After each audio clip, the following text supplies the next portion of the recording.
Travel is more than just ticking off countries. It's about the people, the culture, the food, the moments. I'm Pippa Hudson, and on Wonder the World, I invite you to join me every week as we explore destinations both near and far, with the help of fellow adventurers who share their unique travel stories. Listen to my podcast wherever you get them. And now, The Money Show with Stephen Grootes on 702. Let's walk the talk.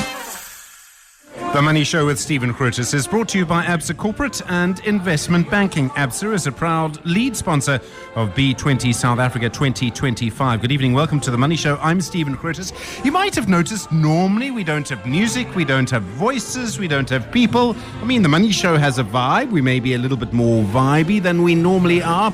That's because tonight we're live from the launch of Prime Media Cares. We're at Umhlanga Rocks at the Beverly Hills Hotel there. If you've been to Durban, I'm sure you've seen it. If you're from Durban, I'm sure you know it very, very well. It's a major landmark here. It's a big event. We'll speak to various people over the next little while. Lots of conversations to look forward to. We will, of course, be speaking to Trade and Investment KwaZulu-Natal in just a couple of moments, talking also to brands like Hirshe and SPAR. A conversation I think you might want to pay some attention to from 7:30. If you miss it live, download the podcast maybe tomorrow morning. We'll be talking to the CEO at Spark Schools. I remember years ago people suggesting that, in fact, the market for independent schools, private schools, was pretty much saturated. Doesn't seem to be the case. The demand seems to be huge. We'll look at that this evening in your Shapeshifter segment from 7:30. Big conversations tonight around the National Lottery and the announcement from the Department of Trade, Industry and Competition that it's gone to the Sizakaya Consortium. As I understand it, their license probably only really taking effect towards the middle of next year. It does linked and it does include a Chinese company called Genlot. They run lotteries around the world. They've got a very big name in this industry. But I do think I need to just remind you that in many, many countries around the world, when you have the awarding of a national lottery like this, because so often the stakes are so high for the losers, they do tend to challenge it. And just looking at some of the political noise around this appointment, early days, already two political parties this afternoon saying they're unhappy with it. I wouldn't be surprised if there's a little bit of legal action here too. And then when you consider what's been happening around the National Lottery Commission, the National Lottery Operator manages the lottery, gives the money that's made, the profit, to the National Lottery Commission. They disperse it. They sort of oversee that process. And there's been a huge amount of corruption there. Raymond Joseph, the journalist at Ground Up, done so much to actually explore that, explain that over the years. And I don't think that's entirely sorted out yet. There's a new board at the National Lotteries Commission, of course, and they're sort of cleaning it up. But there's a lot going on around the National Lottery tonight. Good to hear from you. 011 883 0702 021 446 0567 and voice notes this evening on 072 702 1702. Corporate Debt Care, KZN on 702 and Cape Talk. The Money Show, coming to you live from Durban. Well, warnings this evening about the huge potential impact that the ban on chicken imports from Brazil could have on people here, and in particular on the price you're paying for food. An outbreak of avian influenza hitting producers in Brazil. For many years, of course, we've imported relatively cheap Brazilian chicken. It's used in many communities, including in school feeding schemes. Georg Southey is the manager at Merlog Foods. Georg, good evening to you. We can understand why the Agricultural Department has banned all chicken imports from Brazil. It's an incredibly contagious virus. What impact is this going to have on the supply of chicken here? Well, good evening, Stephen, and to the viewers or to the listeners as well. I think what's going to happen with the guillotine effect of stopping shipments out of Brazil, which is a large supply, and we can delve into that just now, of raw materials and basic foodstuffs to South Africa. Those shipments, the last ones that are on the water and eligible to arrive, will probably arrive middle of June, and thereafter there isn't enough raw material and or alternative supplies to be able to fill that gap and to feed the population. I mean, when that happens, we really are looking at a very difficult situation. We rely on chicken. It's our second cheapest source of protein. Exactly. If we have to just break it down at a very, very high level, I think in terms of the actual meat portions, our local producers supply what is required for the country, but what is put into the country is mechanically deboned meat or deboned meat from Brazil, which is a basic raw material going into processed meat such as Polonies, Viennas, and Russians, which is a huge volume of products, 18,000 a month approximately, but that would equate in finished product, because it's only part of the raw materials, to about 50,000 ton of end product. And that's probably about 370 million meals a month. That just that single component is a major raw material going into. We do have our own chicken producers. Obviously, they'll try and take up the slack. Are they able to sort of really, Brazil, as you say, the numbers are staggering, very hard to make up that production. But presumably, given a little bit of time, our producers would be able to produce a lot more product?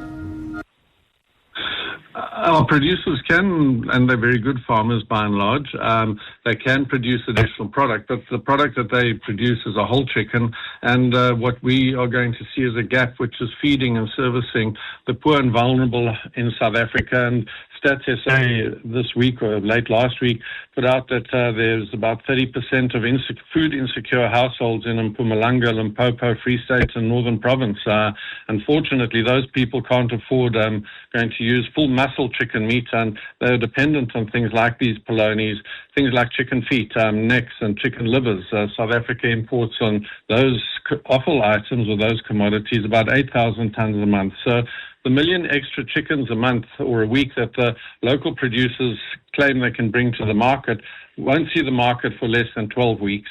And when that does come online, that's only going to equate to about 10 million meals per week. So there's still a major deficit which is going to be left, and the people that are eating those commodities like polonies, Russians, chicken necks, chicken feet, etc., are the very vulnerable in society. Are there really any interventions anyone can make at this point? I mean, can government do anything? As I say, you can completely understand why they have imposed this ban. Absolutely. Avian influenza is a very virulent disease, and we do need to protect our national flock. But at the same time, there are mechanisms and regionalization, which is well accepted in terms of the World Organization of Animal Health. They've got codes and policies relating to avian influenza, and many countries have already regionalized Brazil into infected and non-infected areas, while there are surveillance programs going on in Brazil, but they're allowing from areas which are not infected with the disease for continuation of trade. And Namibia, our neighbor, which has very high food safety standards and animal disease standards, has already put a regionalization notice out on Monday this week. So it is avoidable. It's just with what speed can our Department of Agriculture, let's say, approach the subject, grasp with it.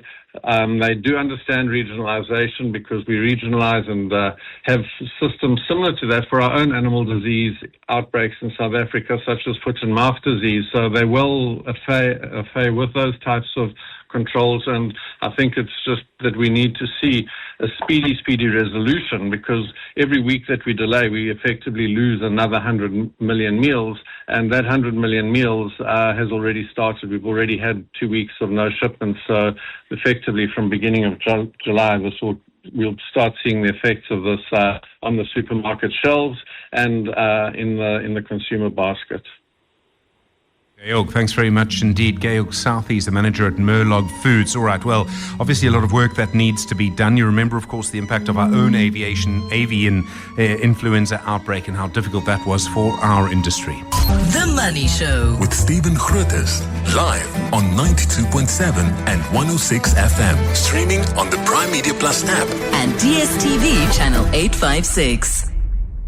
Well, as you know, live from KwaZulu-Natal, the launch of Corporates That Care in Durban. We're in Umhlanga Rocks. It's a program that sees companies explaining what they're doing to help our people working together. And one of the entities this evening is Trade and Investment KwaZulu-Natal. Their executive manager for strategy and operations is Thuli Galilekele. Thuli, good evening to you. Really appreciate you coming through. Thanks very much indeed.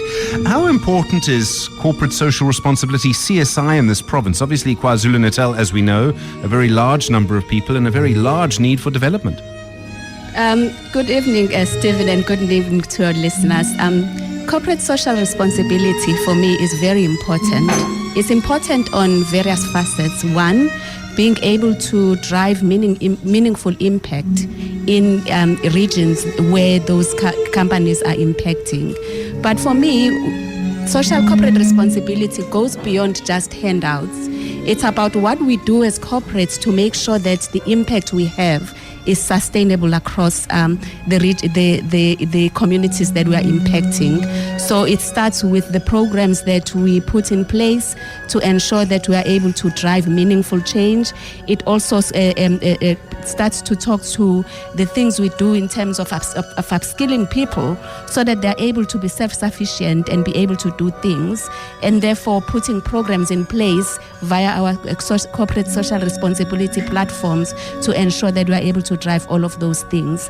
The key for us that we think about, especially at Trade and Investment KwaZulu-Natal, is one, impact, and secondly, how sustainable that impact is, and that when we are gone, people that are left behind are able to continue to sustain themselves. You have some of the biggest companies, some of the country's biggest companies headquartered here, Mr. Price, SPAR. It's quite interesting that so many of them are here rather than in Gauteng. They have history here, and they've decided not to move. And I'm not surprised that they've decided not to move. In terms of our value proposition as a province, we have quite a lot that we have on offer as a province in terms of what we give. Our labor force here is still young and youthful, and therefore they are able to give as much as possible in terms of impact. The second one is in terms of the infrastructure that we have as a province. We have two ports, one in Durban, one in Richards Bay. That's basically quite critical in terms of trade corridors that companies might be looking at in terms of ease of transferring goods. We have, as I indicated, brilliant infrastructure. Our climate is conducive for quite a number of things that we want to do. We have 650-kilometer coastal line, which allows for a lot of innovation around the oceans economy. So there's a lot that the province has on offer, and therefore because of that, we then find that companies that are headquartered here, they want to stay because of the conducive environment that we are creating here. I mean, these companies must be contributing to the provincial economy quite significantly. I mean, constantly, all the time. Definitely true. They contribute quite significantly, not just in terms of job creation, but also in terms of upskilling and driving a lot in terms of localization conversations that we have, so that we can make sure that we have businesses that are offsprings created by those specific corporates. So in terms of their contribution, it's quite significant. As I indicated, it's not just in terms of employment, but also in terms of capacitating, so that we are able to have people and credible businesses that are offspring of the things that they do. Some of the other provinces, KwaZulu-Natal can battle sometimes to provide services. Water's an issue. It's an issue in Gauteng too. You've had some in eThekwini in particular. Are there still a lot of interest from firms to actually come here? And I mean, in a way, if you come to KwaZulu-Natal and you can crack it here, you can do it anywhere. It's quite interesting that you'll ask that. There's been a lot of work that has been done in terms of really addressing those issues. For instance, in November 2024, we had an investment conference where we had companies, 17 companies that actually pledged investment to the value of 85.2 billion. and impacting close to 80,000 jobs. That on itself is an indication of the confidence that these companies have in terms of KwaZulu-Natal and the work that we're doing to improve our province and ensure that it is investor-friendly. Tuli Galele-Kele, thanks very much indeed. Really appreciate the time. Thank you for coming to our event as well. The Executive Manager for Strategy and Operations, Trade and Investment in KwaZulu-Natal. 23 minutes after 6, you're with The Money Show, live this evening from the launch of Corporates That Care KwaZulu-Natal. That voice in the background, that's kind of almost as good as mine, is Bongani Bingwa, the breakfast host, of course, on 702. Joined now by another company at this event. It's SA Home Loans. Their CEO is Rob Kilser. Rob, we haven't shaken hands before. There we go. Nice to meet you. Thanks for coming through this evening. How important is CSI and a program like Corporates That Care, but corporate social responsibility, how important does that become for your company? Yeah, thanks, Stephen, and it's great to have you here broadcasting from KZN. I think for a business like ours, SA Home Loans, firstly to talk about CSI, we as a business, our core business has a positive impact. We're creating home ownership for families and for communities, and at the heart of that is care, walking a journey with our clients, and a natural extension of that for us over the years has been to take it to the next level and actually take that care and that commitment to the communities that we operate in. And that's where for us CSI has become a big part of our culture, a big part of our values, is actually supporting communities and helping to develop. Why KZN? I think KZN for us, we are a national brand. We have financed clients across the country, across the provinces, but we are proudly KZN birthed. We're still headquartered here and are proud supporters of the KZN province and its communities. You've been involved in a range of initiatives. Of course, your Sekela program is a big part of that. Yeah, that's right. So we've got a foundation which has two pillars to it. One is supporting small businesses. So it's entrepreneurs and guys starting out. You need that support in the form of coaching or mentoring or financial support to try and grow those businesses. That's our Sekela program. And we run that over a space of a year at a time. We take in a cohort of a couple of dozen entrepreneurs. And what we're trying to do is grow them into businesses that create employment, become successful. And over the years, there's a number of great success stories which that program and those entrepreneurs have produced. One of the complicated things about this is to assess your impact. You can see, of course, if people are coming through, running their own thing, and it's sustainable, well, then you can see the impact very strongly, can't you? Yeah, that's right. And I think that's, the two pillars we chose, it's entrepreneurs. There you can see the impact by measuring year on year how they're doing. What's their turnover like? How many people are they employing? The employment they're creating. And we can see across our success stories that employment creation, growth and turnover, and successful businesses. The other one where we can measure education. It's our other pillar in our foundation. We support education, and in KZN specifically, supporting high schools in disadvantaged areas. There again, you can measure it. You measure it by what are the matric results doing. And we've got 2 schools in the Ananda region we've supported over a few years now. And you can demonstrably see the improvement in the matric pass rates by helping with the small things, the stationery, the uniforms, and the like. And the bigger things like classrooms for those matrics to have the facilities they need to be able to succeed. And those schools have done great things with the support we've given. Must be really rewarding for your employees to be a part of that, give you a sense of mission. Yeah, and I think that's where, care is a part, it's one of our core values actually, always has been. And extending into our employees and our people, the people of SA Home Loans walk the walk every day. So we don't just as our foundation do this, we challenge our teams to get out there and actually pay it forward, we call it. And instead of team builds and instead of doing those kind of events, quite often our teams will get out there and support initiatives in KZN, initiatives in branches around the country, where we can again involve them in that and it becomes a part of the core value of the organisation. Rob Kilser, thanks very much indeed for coming through, talking to us and coming to our event this evening. I really appreciate it. Thanks, Stephen. The CEO at SA Home Loans. The Money Show. The markets. Chantel Marks is the head of equity research at F&B Wealth and Investments. Chantel, good evening to you. A strong update from Tiger Brands and the market quite liked it.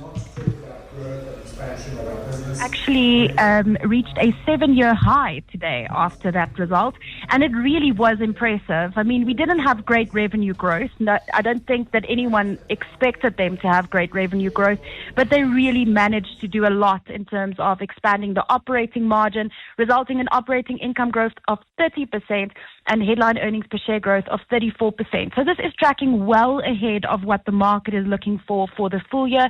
And really, this is a function of them rationalizing their portfolio, focusing on the right things. And I think we may actually really see a turnaround in Tiger Brands this time. Sure. And then at Tsogo Sun, a late update from them today? Yes, not nearly as optimistic as what we saw from Tiger Brands. Tsogo Sun really struggling with the fact that casino activity isn't great. I think it's a function of weak economic conditions. And then we know there's also been a big push towards online gambling. And I think from their perspective, their online gaming platforms really didn't perform to their kind of lofty expectations either. Where we did see strength was in the hotels portfolio, and this is in line with what we've seen out of other hotel operators, notably Southern Sun, and some of the commentary that we've seen out of Sun International. But unfortunately, the casino operations really dragging on them in this reporting period. Lots going on in the US at the moment. We've got NVIDIA updates a little earlier, a little later this evening. I saw somewhere people are expecting their revenues to be up by 60%. When you consider what's going on around them in the US, that's astonishing. It is astonishing. And also when you consider the size of the company, I mean, it's one of the largest companies in the whole world, and it's growing its revenue by 66%. And interestingly, I think what some of the weakness that we saw in our market when the US market opened really was a function of a lot of nerves around this specific print, because it's almost become like a big economic macro indicator. NVIDIA really the bellwether for the strength of that AI thematic, and investors on tenterhooks at the moment. The options market is saying to us that depending on what the result looks like, the stock could swing by as much as 6%, either up or down. So it could really have a huge impact on the American market and by extension our market for the rest of the week. And then the Monetary Policy Committee tomorrow, an announcement from the Reserve Bank. If you look at the conversations around inflation targeting, there was a comment from a deputy governor of the Reserve Bank during the budget process last week where it does look like this is on the cards. That suggests to me another hold tomorrow. I mean, we'd like a cut. I don't know if we're going to get it. So I think that's been what the debate has been centered around. I mean, on the one hand, you still do have a 4.5% target, and in light of that, you have exceptionally low inflation and a struggling economy. So that would justify a cut. But you have this story playing out in terms of where they want inflation to be. That is to be closer to 3%. And even though that still needs to go through National Treasury, they will have that at the back of their minds. And we know we have a hawkish Monetary Policy Committee. We know they're also nervous around kind of the external environment and what that could mean for inflation going forward. So I think it's a 50-50 call at this point. Most economists, though, are calling for a 25 basis point cut. So we sit here and hope. Economists optimistic? What is the world coming to? Chantel Marks, thanks so much indeed. Head of Equity Research at F&B Wealth and Investments. Corporates that care. KZN, The Money Show, live from Durban. Well, of course, live from Durban this evening, the launch of Corporates That Care. It's just going to 6:45 you're with The Money Show. Lots of different people with lots of different views around corporate social responsibility, around corporate social initiatives and CSI, and also what works and what doesn't. Octavius Pukubia is the head of the Mr. Price Foundation. Paul Brown is the MD of Hirshe's, both, of course, companies that are based here in KwaZulu-Natal. They're both with me now. Gentlemen, good evening. I really appreciate you coming through. Thanks very much indeed. Octavius, let me start with you. I mean, how important is CSI, the initiatives around it for Mr. Price? Good evening, Stephen. It is important because we've got a role to play as corporate. It is important that in environments where we play, communities are thriving. Communities are partners to the success of different corporates. And by the way, Mr. Price Foundation, yes, we are having an anchor investor through Mr. Price Group, but we actually have other corporates that finance and invest in most of our programs. And this to show you that collectively we should be playing a role, the likes of Anglo Platinum, SPAR Group, Group chap, support our efforts, and that really is a signal that shows the importance of really investing in the communities where we trade or where corporates trade. And Paul, for your organisation, I mean, obviously you will start to see the impact of these programs over time. I mean, that must just be very cool. Never mind what other big word I could use. Yeah, absolutely. I mean, the customers are so important to us as Hirshes, and it's so important we look after the community, and they grow up with a good understanding of our brand and who we are, and a good emotion when it comes to us. So absolutely, those future customers are so important to us. But we owe it to the community around us. We're part of the community. As a business, you don't operate in isolation. We're part of the community, and it's important we look after each other. Octavius, you run a foundation that's in the clothing business. Everybody wears clothes most of the time, and that means you get a really deep understanding of the market. I mean, does that in any way inform the decisions you make about where you're going to spend money, who you feel, which communities you feel some sense of responsibility for, perhaps? No, absolutely. I mean, we run our programs and our investments are based on data. Yes, we are associated with the retail and clothing sector.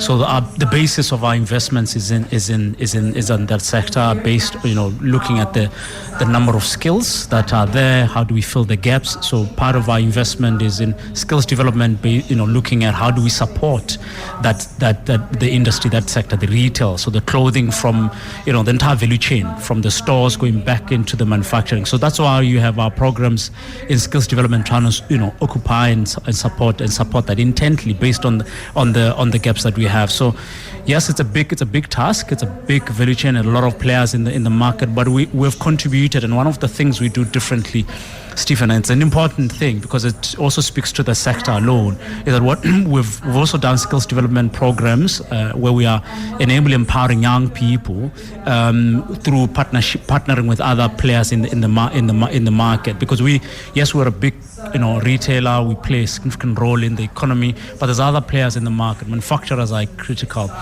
just as other players in the market. So for us, it's clothing, but what we've also found is that even some of the things we do well are exportable, are replicable in other sectors, So we, not only we exclusively in clothing or retail, we also play our entrepreneurship programs are in agriculture, for example. So adjacent industries, we are in the coffee is another. We do some work in the coffee. Agriculture, we do rooftop skills development on top of of infrastructure that is offered by landlords, the likes of Redefine. So yes, our starting point is in retail, is in clothing, but where we see our growth is taking some of the learnings and playbooks and exporting them in other sectors that have got similar characteristics. Paul, I mean, one of the hardest things, there's such great need, is how you decide which projects to back. And I mean, people, I'm sure, will go through an application process. I mean, some of that must be a little heartbreaking. How do you assess what works? Oh, absolutely, Stephen. There's so many of those applications, and there's so many places that are in need, and some wonderful initiatives. I think it's important to have a passion for what you want to support. Education has always been something that's very close to our hearts. We support a number of schools, and I think that's something that the Hirshe family have always just been close to and felt passionate about. And I think that makes it easier to support that. And also your intention is pure, and you put a lot of energy into it, and I think we get a great reward from that. So yeah, it is tough and it's heartbreaking sometimes, but I think you've just got to choose wisely in that. This is something we're passionate about, and education is one of those things. Octavius, there was a figure flashed on some of the screens here earlier about the amount of money that is spent on CSI, around 12.7 billion rand, and you would think, okay, that would have a big impact. Do you think that's a true reflection on the amount of money that's actually spent? No, in fact, that number is it's disclosed numbers. It's based on listed companies that are disclosing this data. There's enough reason to believe there's more resources out there in the ecosystem that is not accounted for.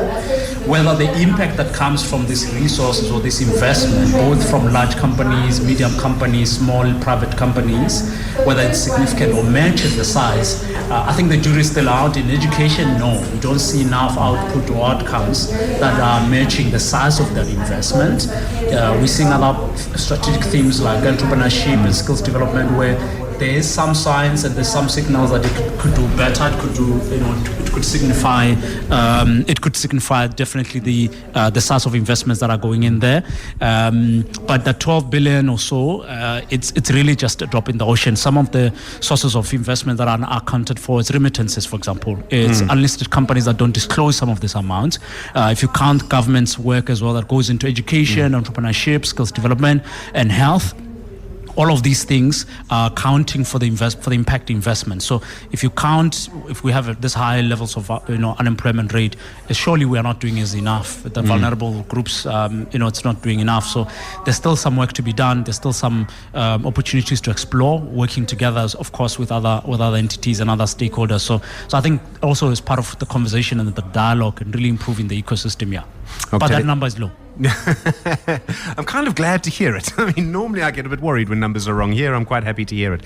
Octavius Bakubia, the head of the Mr. Price Foundation, Paul Brown, MD of Hirshe. How's Lucy, by the way? It's members, people who've been listening to these radio stations for a long time will remember her very well. Maybe not fondly, but well. No, absolutely. Lucy's very well, and she's still very much involved in the business, and she couldn't be here this evening. I'm sure you would have preferred to have her than me. But Lucy's around, and she's still very much part of our business, and we're still a family business, have been for a long time, and will continue to be. Yeah, we'll give her our love. Thank you, will do. Paul Brown, Octavius Bakubia, thanks very much indeed. You're with The Money Show live this evening from the launch of Corporates That Care in KwaZulu-Natal. The Money Show with Stephen Grootes is brought to you by ABSA Corporate and Investment Banking. ABSA is a proud lead sponsor of B20 South Africa 2025. Well, continuing our coverage, of course, of the launch here live from Durban of the Corporates That Care, the Prime Media Initiative. Joining me now, Kevin O'Brien is the Group Chief Sustainability Officer for the SPAR Group. Kevin, good evening. Nice to meet you. Thanks for coming through to the Money Show and the launch this evening. You're one of our biggest supermarket chains. It's an incredibly competitive industry. How important is the fact that you're based in KwaZulu-Natal? You obviously have a long, deep history here, and yet, of course, you operate across literally the entire country. Evening, Stephen, and thank you so much for the opportunity to have this chat with you. So, I think it's a question that gets often asked. You have a large corporate that finds itself with its home in a smaller province, from a size point of view, obviously from an amount of money point of view, and it's odd, but I think it's historic, and I do believe that the basis of SPAR as an organisation lies very deep in its roots. An organisation that has been in South Africa for over 60 years now, about 63 years, and the relationship aspect of that is formed its DNA, and I believe often the historical roots are what keeps it grounded. But our biggest distribution centre is in Johannesburg, near the airport, and by far the biggest one. But our home is still here. You've been involved in CSI, and if you've got deep roots in KwaZulu-Natal, well, then that will obviously inform the choices that you make, and you must know the needs and what works in KZN very, very well.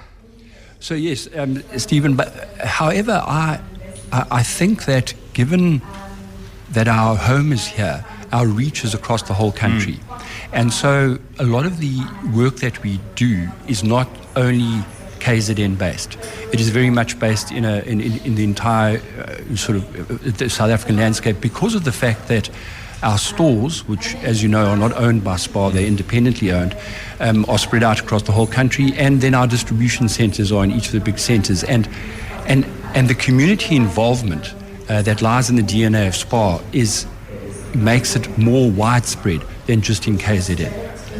Are there particular initiatives that you've seen where you've come back from spending a day there, or you've looked through the sort of accounts of what worked in the report and gone, wow, this is really changing the world? Are there particular things that stand out for you? Well, it's a great question, and thank you for asking that one, because it just so happens that last week I was up in Limpopo province. And we, 9 years ago, started a small-scale farmer development program whereby, with some Dutch government funding, SPAR's originated out of the Netherlands, and we started developing 13, 14 small-scale farmers. And over learning making many mistakes, investing lots of money from SPAR, and SPAR continued to support this through good and bad times. I'm very proud to say that those 14 small-scale farmers for the last 3 years have all made a profit. They have not only been financially successful, their skills, the skills transfer, the confidence within the methodology of farming, the way in which they are respected in their community, the way in which they've created employment, and the fact that they are all Global Gap certified, which is one of the highest certification for food safety, and is normally just the ambit of larger commercial farmers. So when you ask about something that I feel incredibly proud of, that is it. And that was started, interestingly enough, as a CSR project. And as I took this on, I have a view about traditional CSR. Okay, and probably a bit of a controversial view about that. But what we did there is we moved this from what was a CSR project into now what is a very scalable business that has been successful from a financial point of view for the farmers. It has been successful from a point of view of reputation, from SPAR's point of view. And generally speaking, it has true sustainability about it, as opposed to just purely giving and hoping that things are going to sort themselves out. I think the second issue that I'm incredibly proud of, and also this goes to the heart of trying to address bigger issues in society, is the work that SPAR does around ending gender-based violence. There's a significant amount of work that has been done. And it started with trying to understand the system around gender-based violence, not going in with a checkbook, but wanting to understand the system and then finding a way in which we are able to be part of and collaborate with the likes of the National Prosecuting Authority. We do very close relationships now with the work we're doing in Tuduzela care centres. So to truly try and collaborate and make a big impact, those are two really important initiatives that to me show where thinking about addressing bigger issues in society, one is able to do it in a way to create value, not extract value. It's very important. Kevin, thank you very much indeed. Such interesting examples. I really appreciate the time. Kevin O'Brien is the Group Chief Sustainability Officer at the SPAR Group. You with The Money Show, it's 7 o'clock. And now, The Money Show with Stephen Grootes on 702. Let's walk the talk. The Money Show with Stephen Grootes is brought to you by Absa Corporate and Investment Banking. Absa is a proud lead sponsor of B20 South Africa 2025. Good evening. Welcome to the second hour of The Money Show. I'm Stephen Grootes, live, of course, tonight from the launch of Corporates That Care, part of Prime Media Initiative in KwaZulu-Natal. You'll know, of course, already that in Cape Town and Gauteng, it is already very much in operation. You've heard from some of the corporates here. Interesting to hear from them, their views on what they think works, what is moving, what is changing. Also, an intriguing conversation, I thought, from Octavius Bakubia about the sheer amount of money that goes into this from companies. And you can say what you like about capitalism, we can all be very critical of it, but there is plenty of good that is done in terms of just creating wealth and then, to an extent, spreading that around. That is how the system works. Lots to come. We'll be talking about empathy in just a moment, whether there really is as much of a need for empathy as people think. Wendy Nola will be talking about the small print when it comes to credit cards and just the general amount of money that you owe your bank, and really looking forward to your shapeshifter this evening. Earl Sampson is the CEO at Spark Schools, and sort of in some parts of Joburg, wherever you go, you'll see a Spark School. Seems to be a group that's growing, but very interested in how they're faring, and just also the market for independent, for private schools at the moment. I think that's going to be a very important conversation. Good to hear from you as well. You might well have a view on chicken prices. Brazil imports, of course, closed to South Africa. You heard a call earlier for a regionalization approach. In other words, chicken from some parts of Brazil would be allowed, chicken from other parts would not. They're suffering an outbreak of avian influenza. And then also, of course, conversations this evening around the National Lottery. You heard Zingiswa in the EWN bulletin talking about that. And I wouldn't be surprised if there is some legal action to follow on all of this. Good to hear from you tonight on 011 883 0702 021 4460567, and of course voice notes this evening on 072 702 1702. The Money Show. Business Unusual. Business Unusual is brought to you by Business Outsurance. Visit outsurance.co.za today to switch and save today. You'll hear all sorts of lessons for leaders about empathy. So many of the books in the leadership section at the airport bookshop will talk about how important empathy is. If you watch any business TV, you'll see business leaders talking about empathy all the time. Do you really need that much empathy to be a business leader, or is empathy just the new resilience? Richard Mulholland is from the AI agency Too Many Robots. Richard, good evening. You're not that big a fan of empathy. Why? Yes, I think, Stephen, that empathy is actually probably more trouble than it's worth, especially in the leadership space. I think it's important that we start with a bit of a definition. So sympathy is if somebody falls in a hole, I'll stand there and I'll throw them a rope. Empathy is I'll climb down in the rope, I'll climb down into the hole with them and share their pain. And I think that's a problematic standpoint for humans in general. And I would argue that if you have a look at the rise in mental health statistics and the rise in the use and the glorification of the word empathy, I think you'll probably find that they correlate.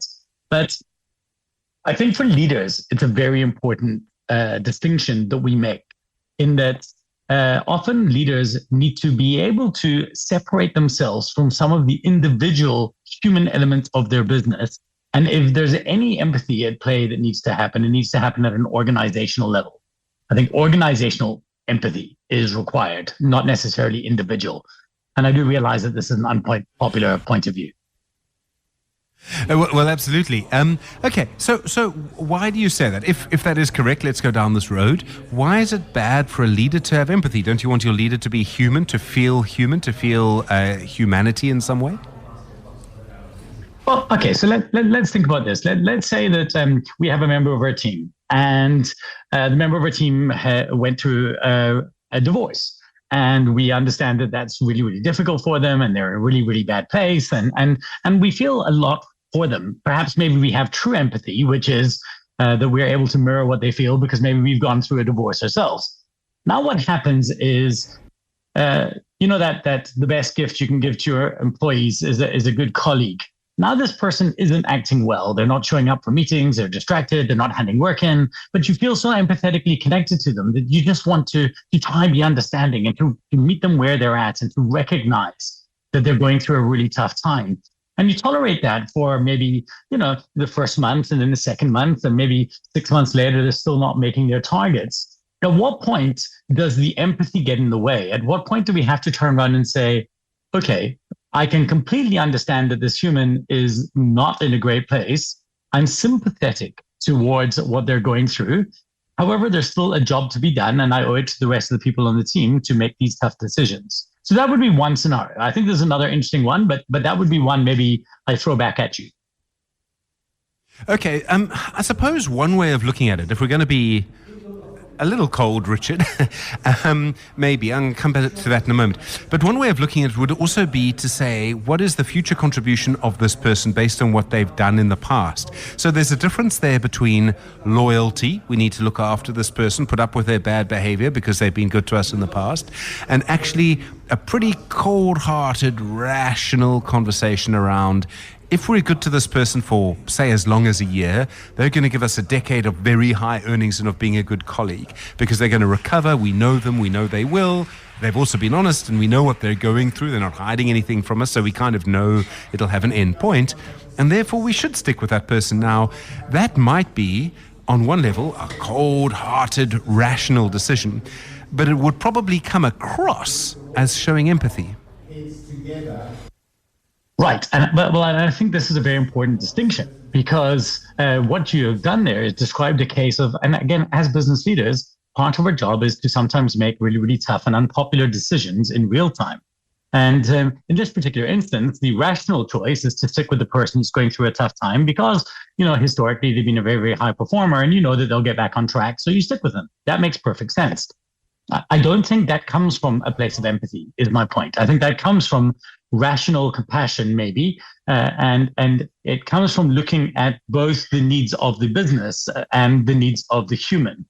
I'm not saying that we should have this kind of willy-nilly approach to people and be completely cold. I'm simply saying that understanding that if we spend too much time feeling what people feel, we will never make the tough decisions. And there's a reason that doctors and psychologists, if they were to show true empathy and to feel what their patients are feeling, they would never last. They wouldn't last a week. Yeah, journalists too. It's interesting, this, because there are other ways to look at it too. So, for example, if you want to lead people, you often need legitimacy to do that. And legitimacy can be defined in many ways. Legitimacy can be also one of the ways in which you could define it. And certainly politically, you would say it like this. It's accepting decisions that go against your interests because you understood the process. And one of the ways that a leader can build that legitimacy is by, at the very least, giving the appearance that they are human. By showing people that they are human, the ups and the downs, they will build legitimacy. If you are seen to have no empathy, and this may be where the definition of empathy and sympathy start to merge a little bit too much, perhaps. If you are not seen to be human, not seen to have empathy, then your decisions will lack legitimacy. Now, that may be fine. I'm the boss, therefore you will do this. But for a long-term company to be successful over the longer term, you probably do want a better approach, and that legitimacy could be quite important. Yeah, so I'm not suggesting that we shouldn't show sympathy and compassion at all. I run a small business, small businesses. I'm very, very close to my staff, and there's been many, many times where I've had to understand what they're going through and look at this and play this out. What I don't do is to try and put myself in a position of feeling like they are feeling. I think it's an unnecessary step that muddies the waters. So I can look at somebody and I can recognize, oh, this person's going through this. That's really, really tough, and that will definitely impact their work. I should be patient with them because, that makes a lot of sense.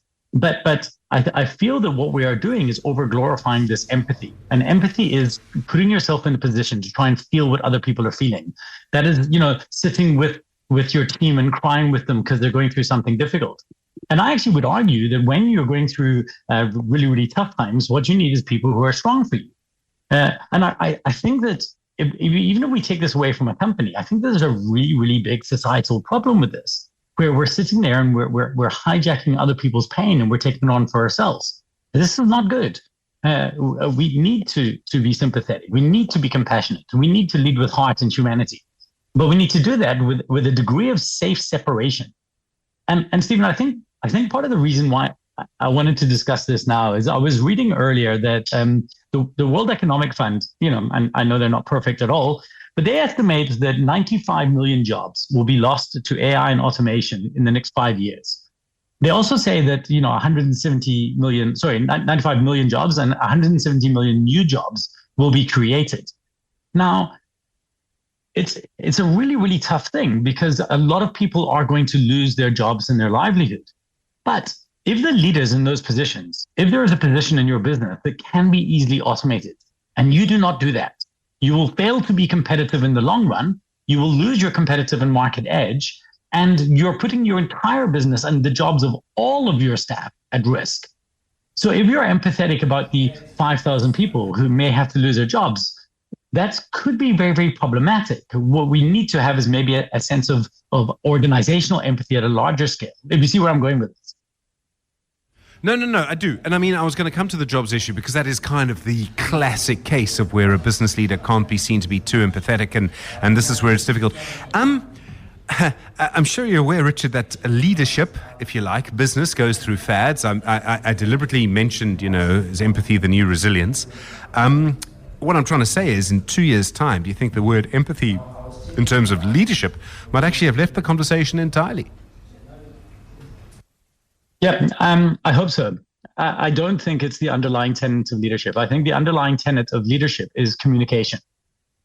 We are going to go through really, really tough times. We're in the middle of one of the most tumultuous, changing times that people have ever faced, especially from an industrial point of view, a corporate point of view. And funny enough, you mentioned corporates that care. If we care about our people, communication is going to be the single most important tool that we have. It is not our job to get caught in the weeds, feeling what everybody is going through, but it is our job to be radically candid, to quote Kim Scott, to communicate with our people and to explain to them the reality of what's coming ahead of them, to share with them the skills that we will be looking for in business. and to recognize that there are some jobs that will be lost. And it's not that people will lose their jobs. It's that jobs will lose their people. I do believe there's an opportunity for people to go on to greater things. But leaders need to we can't be left behind. And I'm hoping that this empathy is a buzzword, because I think it's getting us stuck focusing on the wrong things. I'm not suggesting being uncaring. I'm suggesting making sure that we keep our heart out of it and go to some of that compassionate rationality that you mentioned earlier. Richard Mulholland, thanks very much indeed from the AI agency Too Many Robots on Business Unusual tonight. The Money Show. Consumer Ninja. Wendy Nola, of course, is your consumer ninja, joining us now. Wendy, good evening. Talking about the hidden interest charges on home loan payments that the bank claims are late, but actually they're not. There's quite a lot going on here. Hi, Stephen. Yeah, it's quite complicated, so I'm going to try and simplify it as much as possible. I had multiple email exchanges with the complainant and with the bank over this one. So many South Africans, it boils down to this, have home loans, and they are unwittingly paying a little extra interest every month because their payments are deemed to be late, forgivably late by their bank, as the case is, while they believe they're paying on time. So, and that's because no one's told them otherwise. So you must be thoroughly confused by now. Banks set strict installment due dates. Mostly it's the first of the month, right? But when they say to you, when would you like to pay, most people choose their payday, and in many cases that's the 25th, right? But if your installment is due on the 1st, by the time your debit order is actioned on the 25th, now it's technically late. But they allow you this grace period because they actually do want you to pay your debit orders on your payday, because for many people that's their biggest debit order, and they don't want you to spend your money on all sorts of other things and then not have enough money in your account by the 1st for your debit order to come off, right? So that grace, though, comes at a cost, an interest cost every month, not a huge one per individual, although not tiny either. We're not talking a couple of rands. But of course, with a lot of clients, these bits of interest add up. Okay, so basically, and there's one example of a person, we'll call them Kevin. They were making payments. They had every expectation. It was a completely rational decision, a completely rational view on their part, that they were paying on time, and therefore their interest payments would not actually be increased. But that's not what was happening at all. No. So I engaged with Nedbank about this, and one of their clients, as you say, Kevin, queried with me why his outstanding home loan balance had increased despite making a few random, not very big extra payments, a few $100 here and there. It turns out that there was a bit of a side issue, because one of the reasons for that was that his homeowner's insurance premium had coincidentally gone up.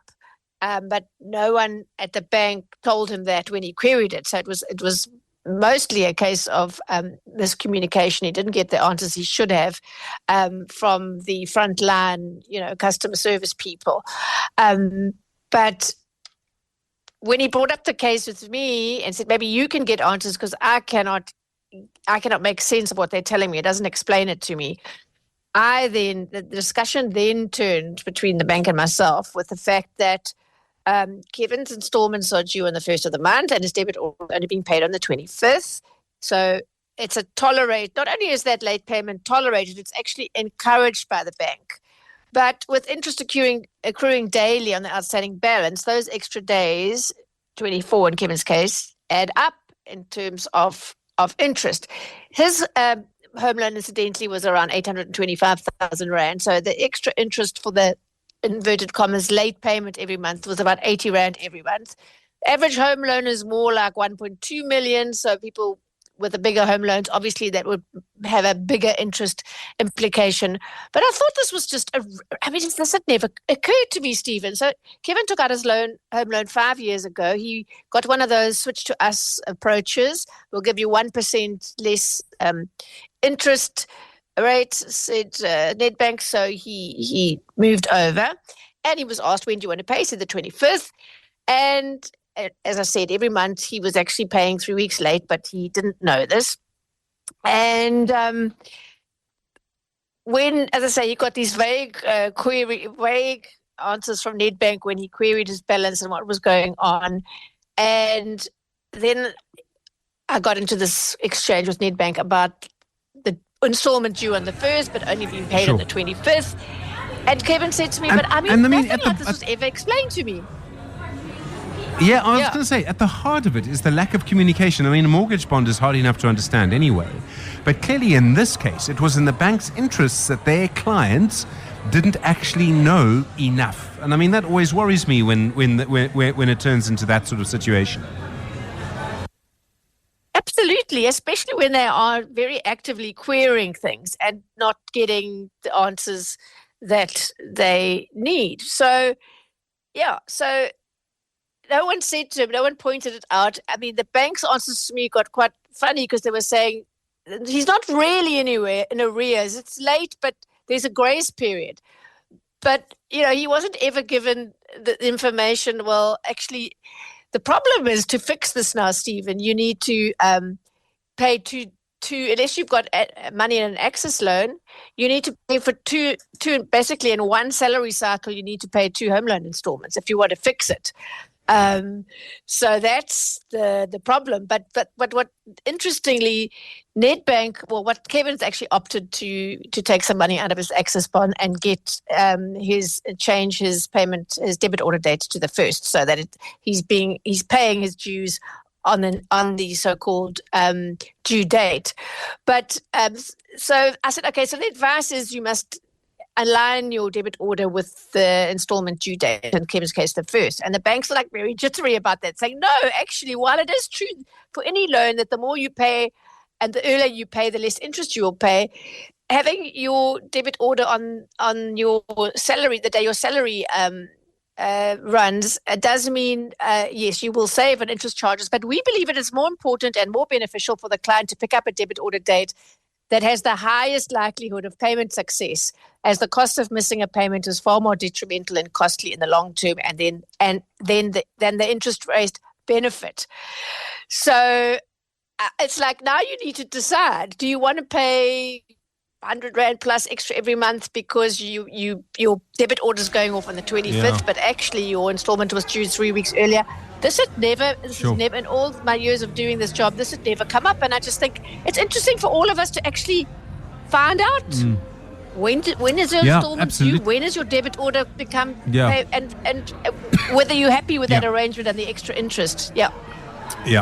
Wendy, Nola, thank you very much indeed. Your Consumer Ninja. I mean, there's so much going on there, and quite a lot that I think we need to look at. I wouldn't be surprised if a group of people maybe get together on this, because I think there might be something very interesting going on there. Wendy, Nola, thanks very much indeed. You're with The Money Show. The Money Show. Shapeshifters. Shapeshifters is brought to you by Volvo. It's safe to be brave with Volvo. Well, one of the big changes we've seen in the last few years in our society is what can feel like a really big increase in the number of fairly cheap fee-paying schools, cheaper private schools. I think they're also making quite a big difference to families, and most importantly, of course, to the children that they teach. Well, someone who's playing a big part in all of this, he has a career doing other things before, is Earl Sampson. He's the managing director for SPAR Schools South Africa. Earl, it's good to sort of virtually meet you. Thank you very much indeed for giving us the time on The Money Show tonight. Good evening, Stephen. Thank you very much. You started your career, I suppose I would call it your first career, as I understand it, in the oil business. Where were you before that? What kind of community were you growing up in? So I was born in Cape Town, Stephen, and essentially studied there and went to university there, and was fortunate after studying chemistry at UCT to get a job with Shell Oil. And that was my entry into the oil decision industry. to study. Okay, and the decision to study chemistry, was that something that interested you at school? I mean, I remember looking at chemistry when I was young, and I was like, I'm never going to master this. Clearly, you saw it very differently. You know, there's two parts of that story. So I really didn't know what I wanted to study. All I knew, I was going to do a Bachelor of Science. And I majored in chemistry as I went through the course. I then spent 2 years working in a laboratory, which I completely hated. And then managed to get into the more commercial marketing and sales side of Shell, which then sort of really started my career. It's interesting that, I mean, we all do things when we're young that we absolutely hate, and we think we'll like them, and we sort of don't. I read somewhere, and I don't know if I've got this right, that actually, as you were finishing school, you spent a year, I think it was in Bolivia, was it? That's quite right. So I was fortunate to get a scholarship after I finished matric in South Africa, and went to a small city in Bolivia called Sucre, where I did what was the equivalent of matric or final year, where I lived with a family and integrated into that society for a year. That must have been quite an experience at that age, and South Africans, and I'm sort of guessing your age and generation now. Oh, no, I don't want to be presumptive, but South Africans then didn't travel nearly as much as we did now. It must have been an amazing and a very different experience.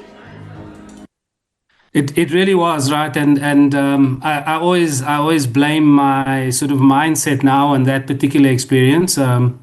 It was my first flight to Johannesburg.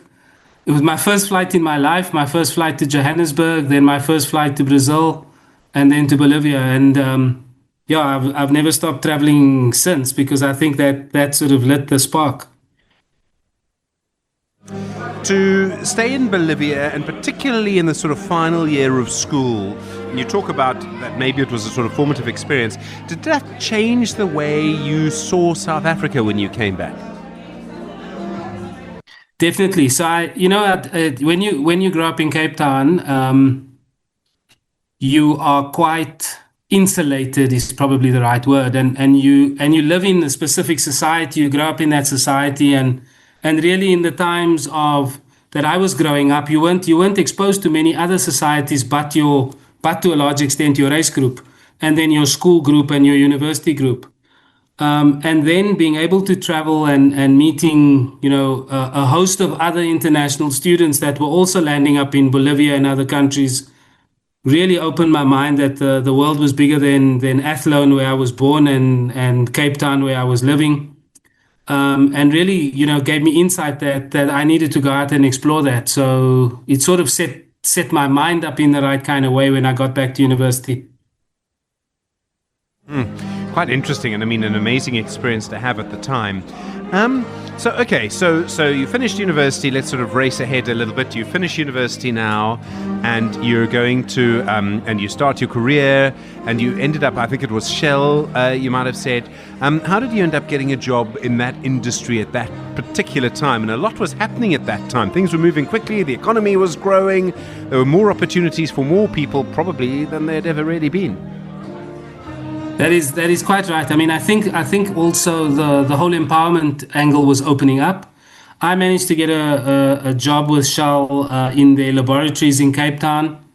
I then came to Joburg sort of 2 years in, and I had a fantastic career. I had great mentors, great opportunities, and you had people pushing you to grow, which was fantastic.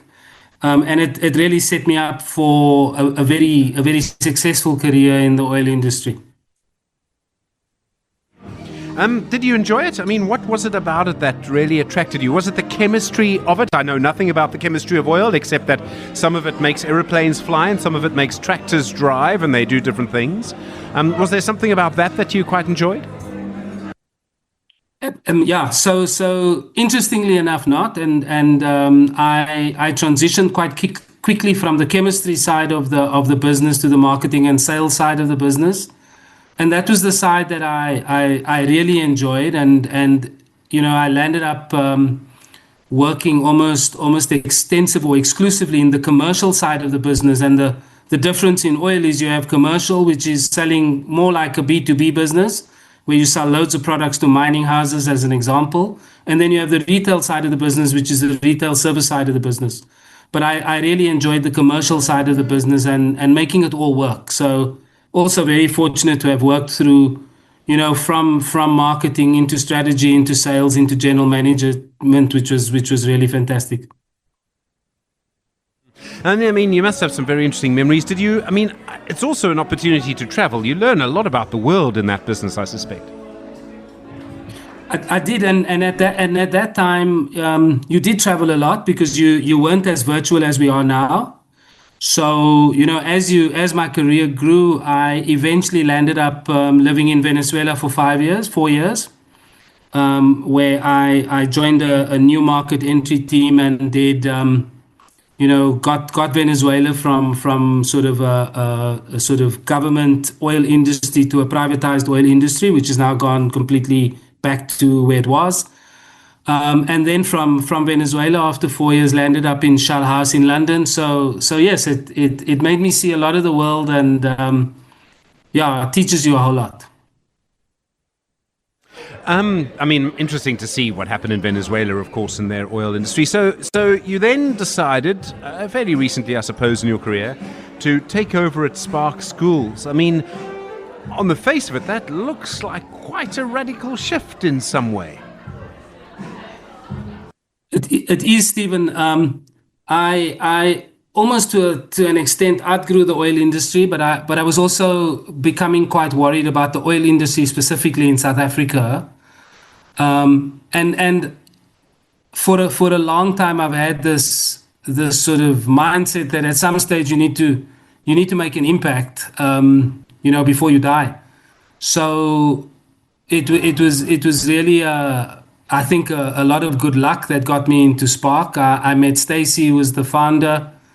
And before I knew it, I was MD of South Africa and now CEO. And it's a very different business. It's complicated. It's complex.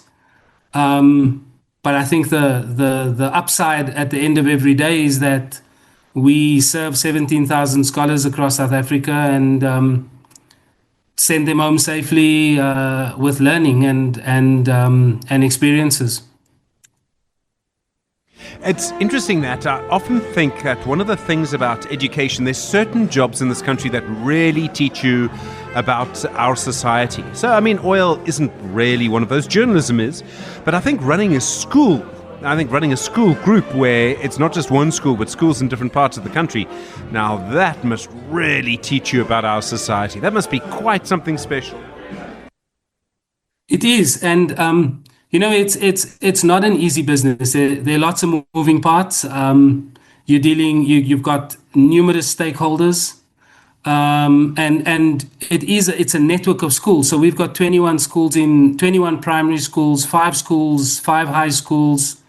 You've got all the way through grade R to grade 12, and then every school is run like a little business with all its own metrics, and all of that bubbles up into the group level. So you've got to keep your eye on the ball. You've got to make sure everything's happening, and as you're growing and trying to standardize, because you want to keep growing and scale at a much sort of larger acceleration later on. You're also trying to refine things, innovate, and stay relevant and competitive. I mean, the South African education industry, certainly the private schooling industry, and especially in the niche that we sit in, is growing quite quickly. And we're not alone. So we have to stay nimble and agile. I mean, I'm intrigued by the fact that I think when it comes to schools, often your clients are not the children. I mean, they are, but the clients are the parents. And I've often, when I've spoken to teachers, they've often said that to me.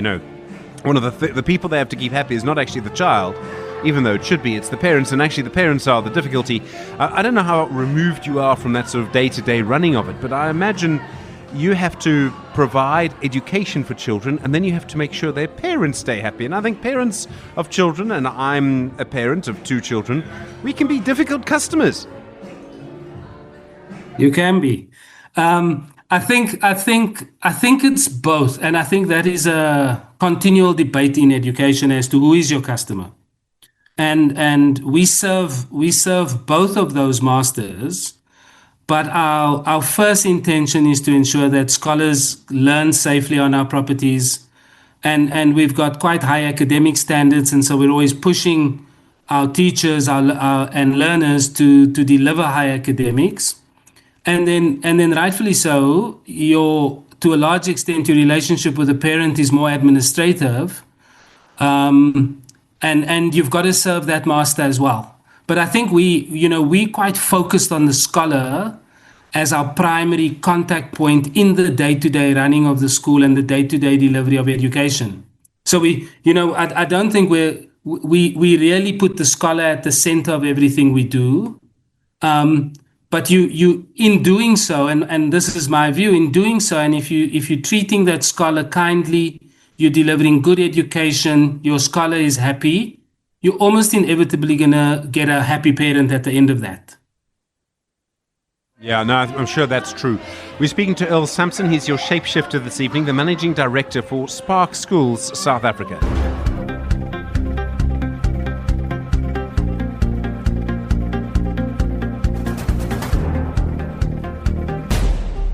Taste great wines and celebrate the stars of the 2025 Trophy Wine Show, brought to you by Investec. Discover and savour the Cape's best wines at this one-night-only tasting. Find out for yourself why the international and local judges awarded trophy, gold and silver medals to the 152 award-winning wines submitted to this year's competition. Enjoy every sip on Tuesday, the 10th of June at the CTICC from 5 p.m. to 9 p.m.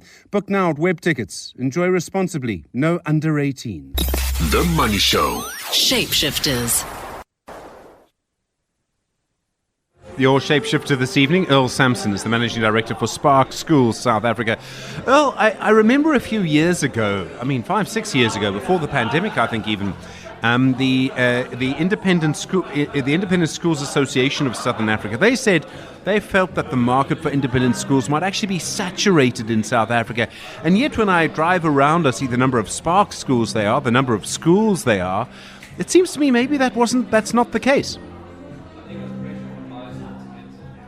Yeah, I agree with you, Stephen. I think there's a place in the market for, and it is full, and it is fuller every day. But I think there is a place in the market for what we call accessible, quality private education. And the challenge is always going to be how, can we keep the costs low and maintain it as being accessible. But I really think that there's an opportunity there and that there is place for growth. It's very interesting. I mean, the sense that you get every morning when you wake up and you go to work, and you spoke a little bit earlier about the importance of leaving a mark, making I suppose a difference. And I mean, the older I get, let me use a different phrase. The more mature I get, Earl, the more I realize how important purpose is, both to me and to everybody else. Do you get a sense of that purpose now? Are you feeling that actually it's easier to go to work every morning, perhaps, in some way? I think when you're keeping that top of mind, I mean, this is a big business and is complicated and has got a lot of challenges on any single day. But there are two parts of there's a thing in Spark called Sparks Fly, which is really a moment in the mornings where scholars gather together with teachers and prepare themselves for the day ahead. Now I don't get to see that every day, but I was fortunate to be in our Bramley school this morning, and when you see that, it's really heartwarming, and you almost say, well, this is completely worth it. And for me, the other thing that really sort of stamps home is the fact that every single day, 17,000 scholars come to school, get learning, go home safely, and you've enriched that scholar for that day. And that is really rewarding. And you've got a multiplier effect. So those scholars are going home and teaching back at home. And that is really, really rewarding stuff. It must be quite something. Do you get much time at the end of the day to relax after everything you do? I mean, do you get much time to do that? Do you think maybe relaxation will come later, as some people believe in life?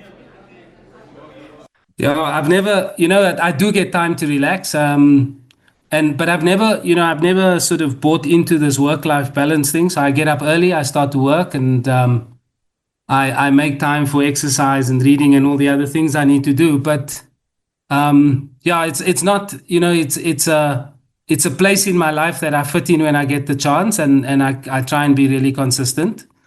But at Spark there's a job that we have to do, and we get it done. So yeah, it doesn't. I'm not struggling with work-life balance at all, actually. Yeah, no. I mean, I can understand that. You mentioned reading. Are you a fiction person or a non-fiction person? I always make this admission before I let people answer the question. I'm a fiction person. I get tired of the real world at times, and I prefer to actually look at something else. Do you do the same, or do you head for the sort of business section as soon as you go to exclusive books at the airport? Yeah, I sort of have like a few genres that I like. So I do read business. I read quite a lot of that. I also quite like, I really like a lot of the readings on the Stoics. So there's always one of those books next to my bed. But I'm also a very keen runner. So I read a lot on running. And then I like fiction. So I read quite a bit. I've probably always got a few books going on. And it just depends on my mood as to which one I'm gonna go for that evening. No, I can understand that. I'm kind of very similar in some ways. Earl Sampson, it's been great to talk to you. Thank you very much indeed. Earl Sampson is the Managing Director for Sparks School South Africa, your shapeshifter this evening.